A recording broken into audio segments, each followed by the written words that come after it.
Welcome to You Can Do It. Here we are with the VW T5.2, I think it is, 2 litre TDI with a DSG gearbox. And we've got a problem that we're going to try and solve today. So basically, I thought it was a flat battery, but it's not, because put the key in, unlock the car, put the key in, look, put your foot on the, turn the thing, nothing. Fan works fine, so we've got power.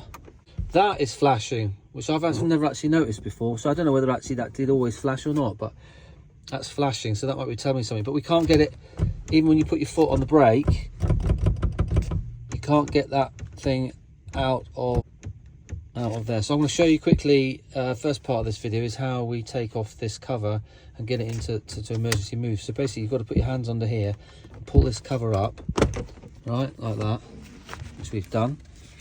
Then we get under here, look, and you've got a yellow tab here. You do that first, you pull down, yeah, you pull it down, like that, and then I can move it. Brilliant. So let me pull that down, and that means then I can pull the van out, because I'm stuck, because the van's in front of a fence, so I can't really get around the front. So I need to pull the van back with another car, just so I've got enough room to get around the front, in case it's a starter motor thing. But it might be, I've got a feeling it's some sort of switch somewhere. So let me move the van back. I can now, but now you know how to move that. You see that's locked, but you need to pull that down like that. Look, and now that moves. That's free. Okay, you can see it there. All right.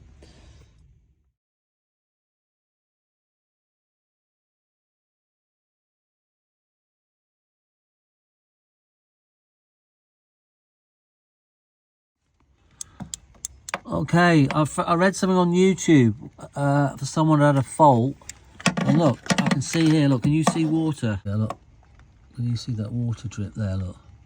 That's dripping down there. I reckon that's gone and bloody fused something underneath the battery. So I'm going to have to take that, I think I'm going to have to take the battery out. All right, look, I've had to take that plastic panel out because it's such a big heavy battery in there. I put an extra size one in.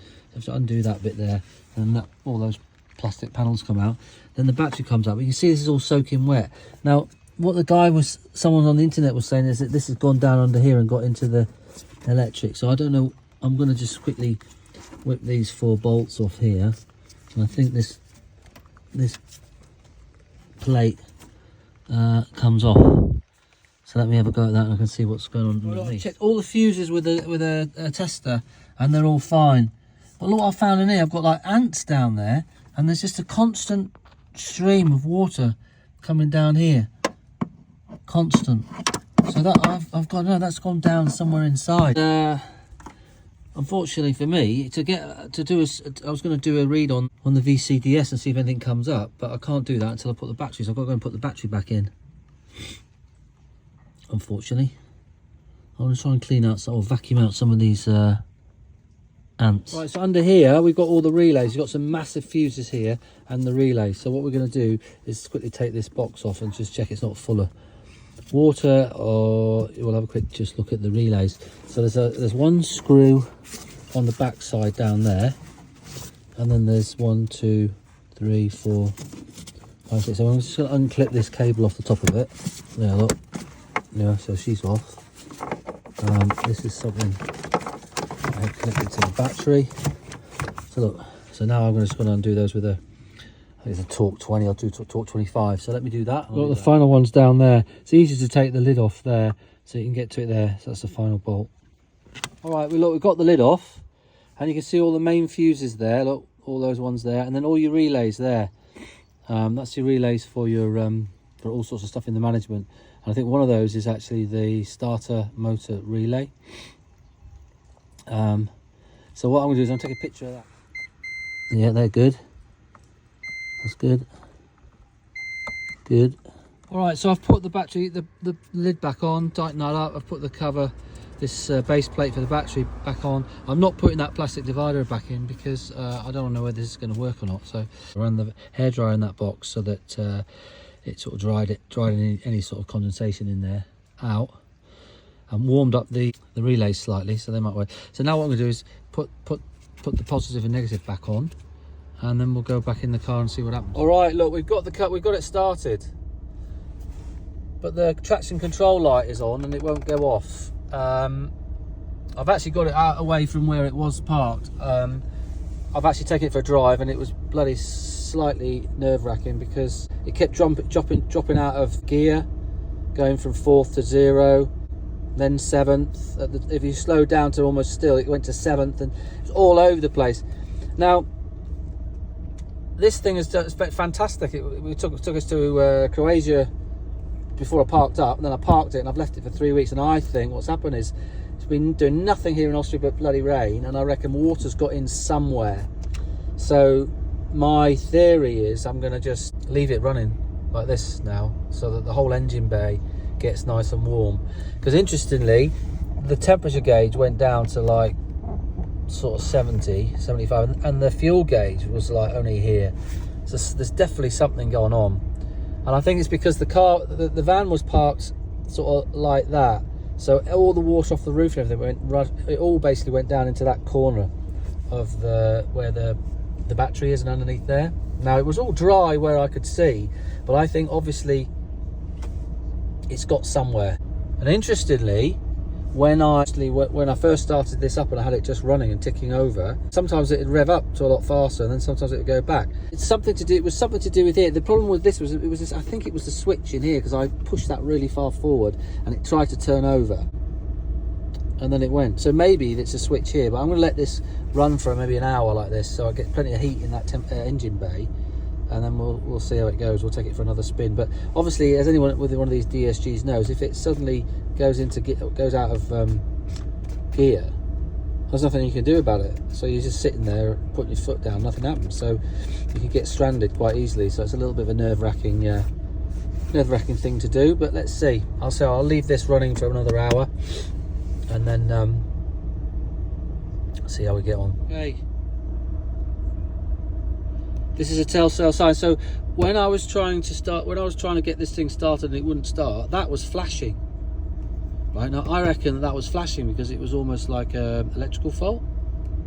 So I'm coming to the conclusion the whole problem with this, and for people that have these gearboxes that suddenly start doing these random dropping out of gear, doing all sorts of, or won't even start, that was all because this gearbox has been working absolutely fine, spotless, not a single fault with it. And it was only, I parked it up, and it's only when I then started it again, it's all over the place. So it's got to be some sort of water ingress somewhere. So that isn't flashing, and this seems to be working a bit more. Yeah. When I first got it started, and I was trying to move out of this place here, the thing wouldn't go. Just wouldn't. Nothing happened. It was sort of like the clutches were slipping, but there was just nothing going on. And I think there's a problem, obviously, electrical problem, which just must be from water. It's been raining so hard here, and it's been left in exactly the same spot. Hasn't moved for about 3 weeks, nearly 4 weeks. So something has happened. So I'm just going to leave this to run for a bit, and hopefully that might even sort out the traction control. But I'll have a look at that. Here on VCDS here, I've got where was it? Selector lock specified condition. So it's activated. If I put my foot on the brake there, you'll see it goes to deactivated. Let my foot off, activated. So I definitely think there was something electrical. I'm going to, let's say, leave it like this for a bit. I'll be back. All right, look, it's the next day. I parked it right up here, so it's nice and dry. Everything was fine. I got here, started her up, and she started up fine. Then she started going crazy. And look, I've got the flashing light here and everything. I checked it on the controller here. No communication with the gearbox. All right, really, really stressful. Spent ages reading on the internet, which I can come to later on, about all the different. There's loads of things from, cables fraying. Anyway, cables fraying, water ingress, and things like that. So what I started with, I jacked it up. I can't move it, you see now. But I jacked it up, and I went to that for there, look. Can you see? As you see, there's a cable broken. Yeah, look. See the broken cable? I'm going to try and sort that out now. Hopefully that's the problem in the Mechatronic. So I'm going to have to turn this off now. and then try and get that all apart and sort that cable out. All right, what I've done now is I've jacked the car up a bit further so I can get underneath it, because it's almost impossible to get to there otherwise, so I can get both arms in there. So look, what I've done, I've peeled the cables back and then put like a little bridging one in there like that. Okay, so it was the red and white cable that was broken, and the reason is it's too tight. Look, you can see it's quite tight on that edge there. So the next one's going to go, it's way too tight there, so I need to try and sort that out somehow. I don't understand why it's so tight. Okay, all right, we're in the car now. Let's put the key back in. Now remember before, when I turn it on and they've got the fault and everything, this starts flashing, P starts flashing. When you put your foot on the brake, it still won't come out. But interestingly, which you should know for later, that when you do it on there, it will still, on the VCDS, it will still say that the brake is activated and deactivated. So that, because that's just the brake switch. So basically the brake switch will still say on VCDS that it's working, even though it won't undo that. That'll be flashing. On here, do you remember there was the brake thing, the green brake light was flashing all the time. P was up there flashing all the time. And you got the traction control thing on as well. So let's see. Fingers crossed. So this has just got the jump wire with crocodile clips on it. Okay, so all right, so that was what was flashing. Okay, that's all gone off. Let's see. Oh yes, then you put your foot on the brake and it goes off. Oh, look at that. That's not flashing. Oh man, I think we've done it. Whew. As people will know, which is why you're watching this video, you get a bloody heart attack when you get this this fault, because it generally means, most people say, oh, new Mechatronic, blah blah blah, especially if it's done a lot of miles like this one, which has done 369,000 kilometers. But I look after these, I change the oil all the time. Anyway, that's not what you're here to listen to. The thing is, we found it. We found the fault and we fixed it. So now what we're going to do is I'll show you the solution that I'm going to bring to actually put that all back together again. But the reason that gets really tight against that connector, I think, is, well, you've got to be really careful. If someone puts a new starter motor in or something like that, you put all the harness back in and clip it up, it can be too tight, and that's pulling too much on there, which is, I think, what's happened there. So you've got to really make sure that cable loose around that connector into the Mechatronic. So I'm now going to show you what we're going to do and how I'm going to try and solve that, and then we'll get back under it. All right, so look, we're inside now. So this is what I've got together to try and sort this out. I've got one of these Wagger connectors here, and so the idea was to, at the moment, I've just got like a crocodile clip from one end to the other, which is why it's too big and all that stuff. So I thought, well, I need to get a Wagger connector on one end. And I've only got one of these, and I've got one of those on the other end. So I was going to put this bridge in the middle, but I've just realised, actually, because I haven't cut anything. Imagine you've got the cable there, and what had happened was it rubbed on the edge. If that's the bit that goes into the engine, if that's that plastic clip that goes into the Mechatronic, the cable had come like that, and you've got to be really, really, really, really careful. It was like that, you see, and then the wiring loom, the harness or loom, what you want to call it, was tight like that, and that was just rubbing like that. And it's, although it was plastic, it just cut through it, and it cut through the first bit of protective sheeting, then it cut through all the cables, which is why it started going sporadic. But it was still, when I found the fault, it was still fully connected on this side. So when you actually looked at it, it looked like it was fine. I was just really lucky that the engine was running when I was wiggling the wires around, and I just saw a faint spark here. And that was when the two sort of cut through cable, the cable that cut through, it just started bridging and working, which is why the whole thing was flickering all the time. And one minute it worked, it was like that, it'd work, and then as soon as it went like that, it wouldn't. So yeah, but anyway, because all I've done is sort of bared the cable back on both sides, I reckon, and this Wagger connector, if you actually have a look, has got a spacer anyway. When you put this in here, that only goes up to there, and then one goes up to, excuse my dirty hands, that goes up to there. So you actually got like sort of 3 or 4, 5 mil in the middle there. So that might be, I might be able to just to put that one down, because it was right here. It's really difficult to get to. So I can put that down on top of it, clip it. Let's imagine that's clipped like that. And then that might be fine for me to actually put the original cable back in here, clip that up, and she's done. All right. Now, then what I'm going to try, my idea is to put that, slip that around it all, which is it's a lot bigger than needed, but then that gives you space so that it doesn't rub on that. It needs to be a big piece because you've got quite a few cables going in there, and then that won't rub on that bit like that. So let's see. I'm going to go back up under the car and try that out. But that's what the plan is. That's the plan of attack. And obviously, if I can't do it with that, then I have to put an extension piece in. Because I haven't got two waggos, just straight through ones, I'd have to do it like that. And then you can stick the bit in there, but that'll just be a little bit extra. But yeah, let's see what we can do. If you do this, make sure you cut there with a knife and along these edges, just so that they're not sharp. And they'll actually end up doing the same. If that's like rubbing, if you've got a cable like that in there, let's just stick it up the middle. A bit easier, then it's not going to start cutting into that cable.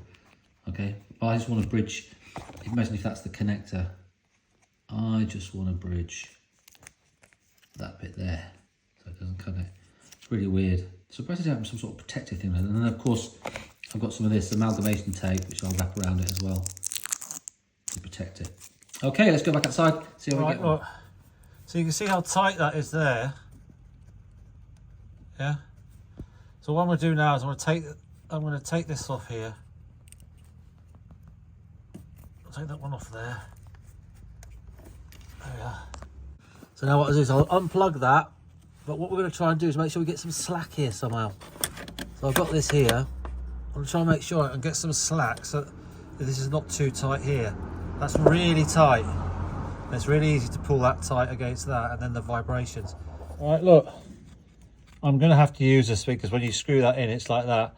So it's going to have to go to there. But look what I found there, look. And luckily, it's just started, so it's not gone through into the cable. But that would be another one. So that's going to go like that. That would rub, and you'd never find that unless you undid the whole thing. So look. So I'm going to have to put some amalgamation tape around there. But this is just such a ridiculously short bit of cable. Absolute nightmare. So let me put some tape around there. That you can see that's not. It's just that is the red one as well. Also, that red one gets bloody all the grief. So then I'm going to put some tape around there. And leave that one out like that. So it's good for testing and everything. Depends how tight that is. You can try and solder that all the way up to there.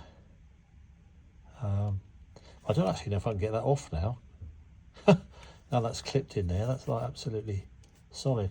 I don't want any force on that, so I'm going to have a long bit that goes on there. But let me just put some amalgamation tape around there. All right, look. See that goes down inside there, so that's not going to rub. Obviously, that's not going to rub because you've got plastic there. And then I'm just going to do a join between there and there. I mean, ideally I would have soldered everything up, but I can't get to it. And we're just going to do that, and then we'll see how we get on. All right, look, I've pared that back a bit more here. You've got to be really, really careful, because if you nick a cable, you'll be in right mess, okay? And they seem to be quite twisted there as well. So that's long enough now for me to get a waggo on there safely. So what I'm going to then do, I want to try and, because I'm going to have a waggo end on that, I'm going to put some tape around here and try and go underneath that lip so it they don't rub on there, which basically just isolates this one here, and then you'll see. So let me just do that. All right, that's like that. So then I'm going to put that on there, connect it up, and then we're going to try and arrange this so that it's not too tight. Okay, well, if you're really having problems, you can undo it, but there's a bolt here for a bracket, and that takes this whole bracket off here. You can get that off, and then you've got a bit more space. But we're going to do that now and see how this thing goes. If I put that in there now like that. All right, that's in there, clipped nice and tight, and then it clips. So that's in there. I can test if there's anything. If it's a problem, I can always put a tester on there. So what I'm going to do actually, I'll try and start that up now, and I want to put a tester on there and see what we get the voltage. Hopefully that's sorted the problem out. So now what we're going to do is just make sure we get this right here, up here, so that there's no real force on that there. So let me set that up. All right, I've done that. I've done it in a bright red just so I know how important that one is there. So that's to stop that one chafing. That's sorted. That's there. That's plenty of loose there. I've done that one there. Right, and that's tight. So that's pulling that there. If you put it, you can't put it too tight because you've got a one that goes up here. That's so tight, yeah. So that's like that, and that's like that. Okay. I'm going to leave like that. I'm going to test this van for a few months and make sure it's all right. Or if I get a problem, I can quickly test that. So let's go up. Okay, we're just loading up VCDS. She's on here. Everything's fine. So now if we turn her on again, yeah, we've got no blink in here, which is good. Let's just see. Yeah, she starts up nice. Thing is, I want to get the confidence back in this van because it's been brilliant. It's not let us down anywhere. And like I say, we've just come back from Croatia, and I mean that could have snapped, that cable to the transmission control unit could have snapped at any time on that trip, because it literally must have snapped as we drove and parked it up after the trip. So God, it's been good to us, this van. It's if it does anything's happened, it's always been right outside the driveway. So look, this is all running nicely. I'm going to take it off the axle stand now, and then we'll take it for a spin. I just want to quickly check on here, load up VCDS, and just quickly see if there's any faults. All right, while my VCDS was loading up, I went back down underneath and I used my voltmeter, and I put one probe in the testing port in the wagon connector, and the other one I just pushed onto ground on the engine, and I got the 14 volts from the alternator. So that's a good check. So obviously if you have this fault, you need to check if they can't find any breaks in the cable. You need to check that port on that connector for your power, and obviously the earth, and then you've got the CAN feeds. But anyway, let's see. So this is all looking good, works a treat. So for now I can actually put this back, pulls out from that side. There we are. Yes, let's tell them we've got an old one. I don't really care. I've just got this little, I know it's a bit old-fashioned, but I've got a little old computer I always keep in the car. It's a little tiny one.